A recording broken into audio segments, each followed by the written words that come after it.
In a world that's hunkered down because of a deadly pandemic, this could be a key that opens countless doors. Denmark is planning to hand out what it's calling vaccine passports to citizens who've been immunized against COVID-19. It's the result of a partnership between the government and large corporations. The goal, at least initially, is to let executives travel again for business. There are parts of Danish society that need to move forward. There is a business community that needs to be able to travel. One of the most central elements in dealing with this crisis is precisely to bring the infection rate down, but also to create mobility, both within the society and also traveling in and out of the country, which we are completely dependent on. Vaccine passports are gaining traction across Europe, with Estonia and Sweden planning similar schemes. The British government is also funding the development of vaccine passes. Companies involved say they want to keep it as simple as possible. You don't need to know things like names and addresses and ages and health insurance numbers or anything like that. You just need to know that if somebody turns up and presents their face and you verify their face, that person, whatever identity they claim to be, has actually been vaccinated. But there are concerns these papers may further entrench inequalities in a post-pandemic world. Critics say people who lack access to vaccines, as well as those who choose not to get them, may be left out when economies reopen. I think there are huge issues. I mean, there are issues of discrimination, there are issues of two classes, there are issues of privilege. So I think there are huge social and political issues raised by vaccines, and it is the role, I think, of civil society and governments to discuss and debate it. If these issues are resolved, few industries would benefit more than aviation. Due to border closures, passenger numbers plunged 60% last year to levels not seen since 2003. The sector's also expected to lose close to $39 billion this year, adding to the $118 billion it bled in 2020. Paolo Montecillo, TRT World. Well, for more, let's go to Dr. Bharat Pankhania in the British city of Bath. He's a senior clinical lecturer at the University of Exeter's Medical School with extensive experience on advising on national communicable disease control plans. Welcome back to the program, Doctor. Now, these vaccine passports, on the face of it, would, I guess, signify whether or not a person has received a vaccine, but they could also certify that a person has had a positive immune response to the virus and was presumed to be resistant to further infection. Can I ask you about the biology of it first? If someone has been immunized, does that necessarily mean they're no longer contagious? No, it doesn't mean that they are not contagious. And this is a very big and important issue to address. Just because you have been immunized does not always mean that you are now walking around with an invisible shield and you are not infecting other people or bringing your infection to another country.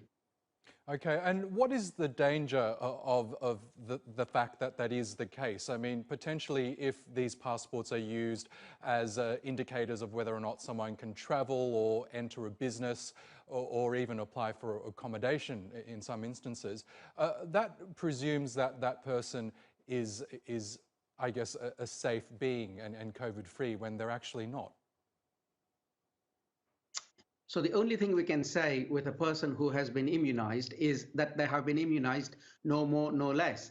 I accept that the biology teaches us that that person is unlikely to go on to have severe illness, and in most cases, unlikely to be a super spreader of infection, but we don't know that for sure. And the issues is just because your country, and if you look at it, Sweden, Denmark, Israel, Iceland, all these rich European countries wish to say, I have a passport, now let me enter your country, your poorer country, Malaysia, Indonesia, India, Africa, etc.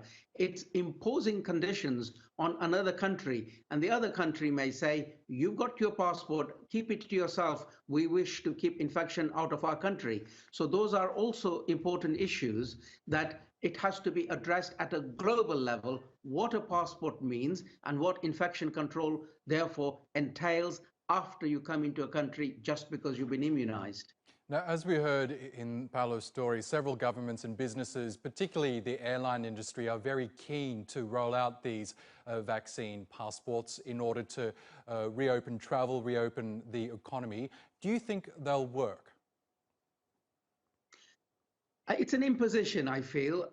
The bottom line from an infection control point of view is that, of course, it is better to be immunized, but it leads to a lot of inequalities and a lot of imposition on other countries. In other words, say you want to go from Denmark to Kenya, and Kenya has hardly managed to immunize its people, but just because it's a person from Denmark and he carries a piece of paper from the government of Denmark, does that mean he has green light to go everywhere and other people have to stay stuck in their countries? We need to address these very important issues. I would want the European nations to not only think about issuing passports, but help the poorer countries to also immunize their population. And when more people across the globe are immunized, we can then talk about the passports and what we do with it. That's right. I want to talk more about the potential for this to actually deepen the divide, because depending on how governments choose to implement these vaccine passports, they may require them in order for people to perhaps apply for a job, or certainly enter restaurants, cafes and other businesses, and also to travel. There is something that's inherently ethically wrong with this, isn't there? The fact that it is going to further create this world of haves and have-nots in terms of the vaccine.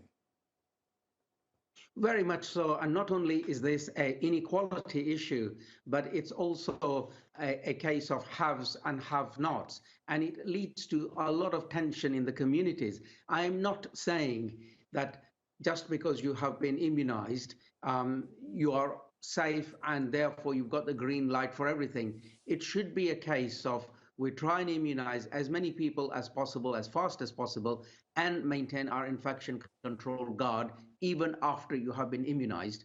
Because until we bring down case numbers globally, we just don't know what a vaccinated person looks like. Okay, Dr. Bharat Pankhania, we will keep an eye on how these passports are rolled out, but thank you again for joining us on Money Talks.